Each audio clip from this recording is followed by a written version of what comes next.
Hello and welcome to Global Eye. I'm Parikshit Luthra. The first major G7 summit agenda reached its desired end in Italy. The nations have agreed on an outline deal to provide $50 billion of loans for Ukraine. This will be done using interest from Russian assets frozen after Moscow's invasion of its neighbor in 2022. US President Biden said that Ukraine will be provided with 5 Patriot missile defense systems. He said, and I quote, "Everything we have is going to Ukraine until its needs are met." End of quote. The leaders also shared a light moment as they attended a skydiving demonstration program in a golf course. The Gaza conflict, artificial intelligence, Africa are some of the other important items on the agenda. Prime Minister Narendra Modi has also arrived in Italy. He's scheduled to hold crucial bilateral meetings with G7 leaders over the next few days. It is expected that the Indian delegation will bring up key issues faced by the Global South. This is Modi's first foreign trip since he took charge as India's Prime Minister for the third time. Let me now go across to former Foreign Secretary Kanwal Sibal. We are also joined by Strategic Affairs expert Brahma Chellaney and Ambassador Rakesh Sood, former Ambassador to France. Thank you very much, gentlemen, for joining us on the program. Ambassador Sibal, if I can begin with you, what do you think is the importance for India when it comes to the G7 summit? This is also the Prime Minister's first overseas visit. What is the development agenda that we would like to take back or probably have a victory for during the summit? Well, a couple of things. The first time we were invited to a G7 meeting was by France when I was ambassador here many years ago. And since then, our Prime Minister has been attending these G7 meetings. So it's nothing new. We are experienced in this regard. Our leadership is experienced. We know what their agenda is. Now, of course, with the war in Ukraine and the war in Gaza, it's very difficult for the G7 to have a positive, forward-looking, constructive, peace-loving agenda, frankly.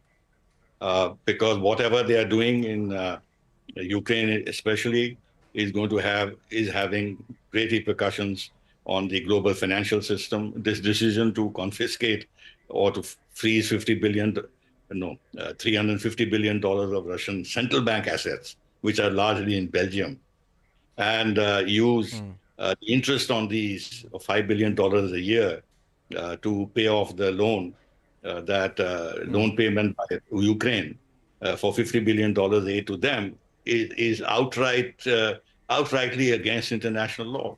In fact, the president of the Central Bank of European Central Bank, Christine Lagarde, has said this is illegal.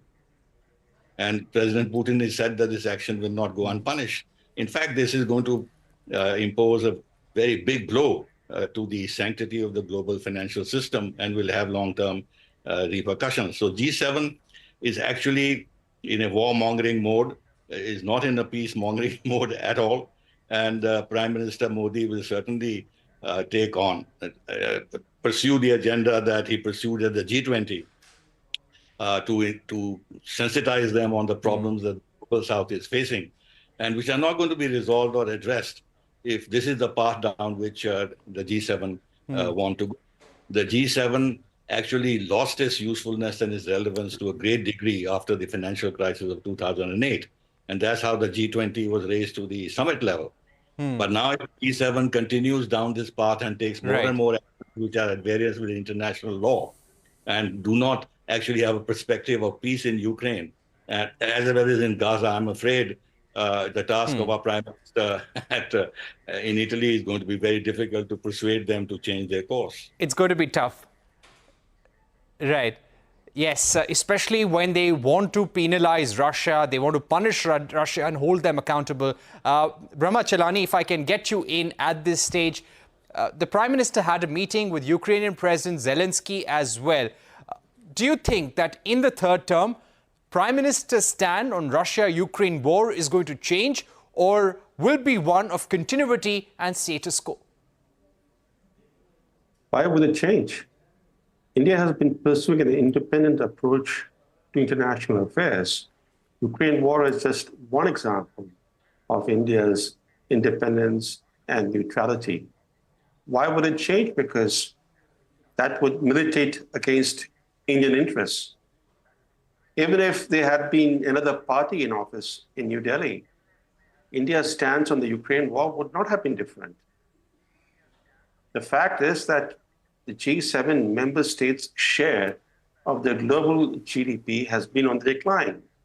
As their economic strength declines, their global influence diminishes, and the relevance of the G7 itself is being questioned in the West. And to make matters worse, the G7 leaders, other than Italy's Meloni, face winning support at home. Sunak is likely to be gone in 3 weeks once British elections are over. Macron's future will be decided on June 30th. Trudeau, after 8 years in power, has become increasingly controversial and based in autumn, and Biden stays at possible defeat in November. The only leaders of the G7 summit that are strong at home are Meloni and Modi in a way.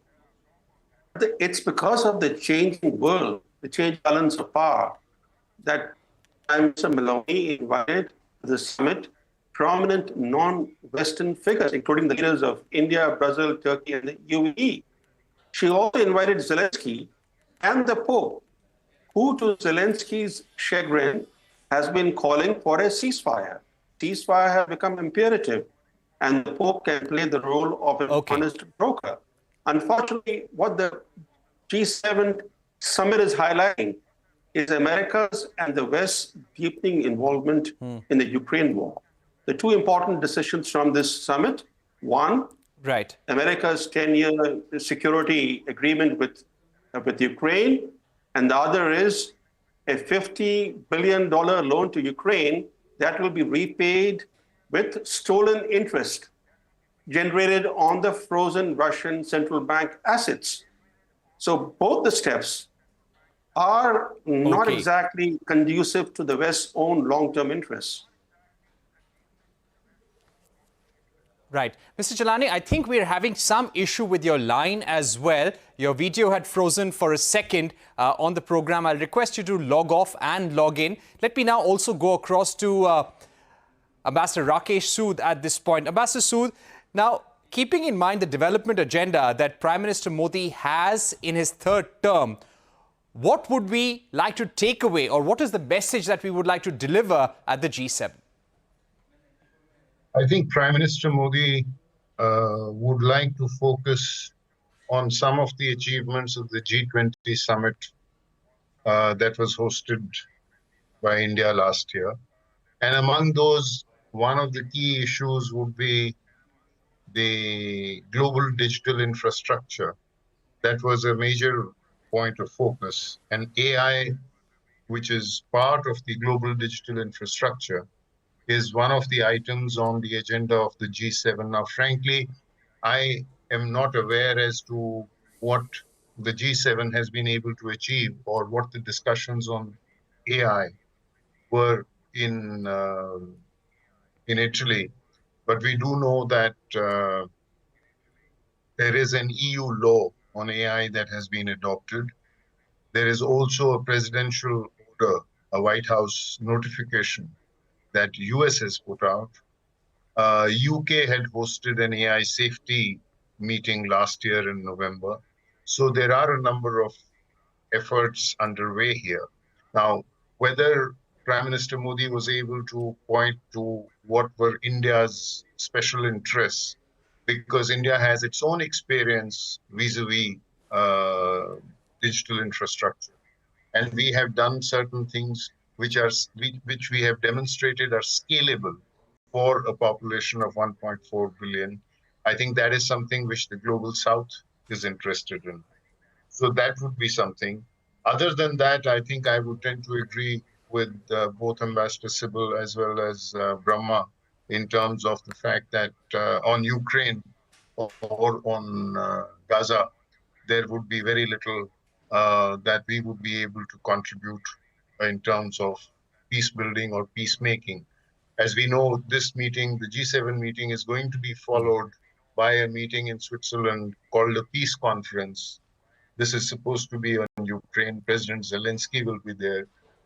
But Russia has not been invited. So this is like, being asked to conduct a marriage with one partner absent. I don't know how it can even be called a peace conference in that sense.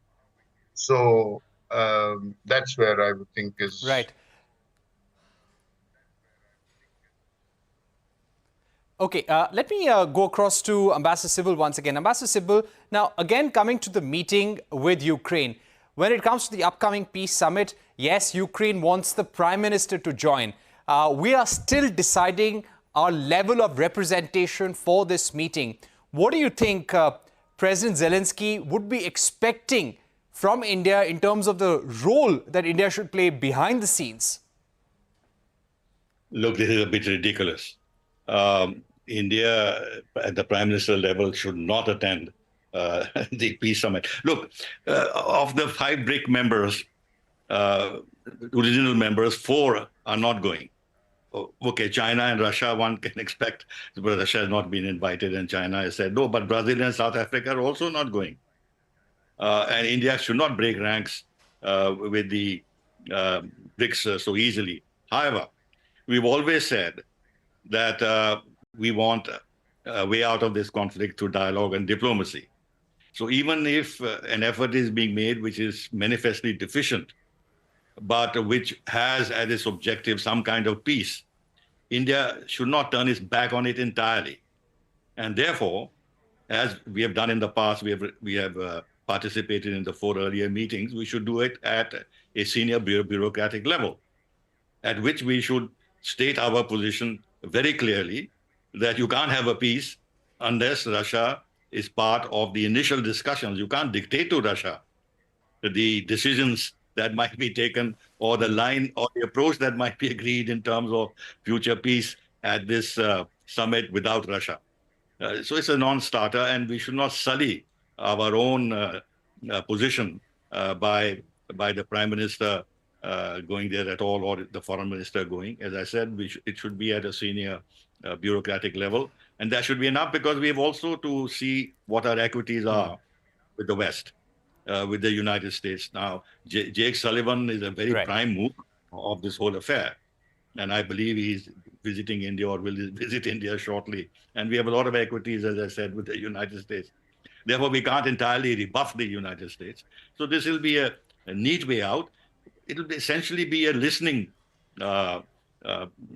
participation by us. We will see what the others are saying, and we should stick to our position of neutrality, of finding a balance, of advocating genuine peace and a genuine dialogue, and underline that without Russia's presence and active participation right from the start, there cannot be any serious move towards peace.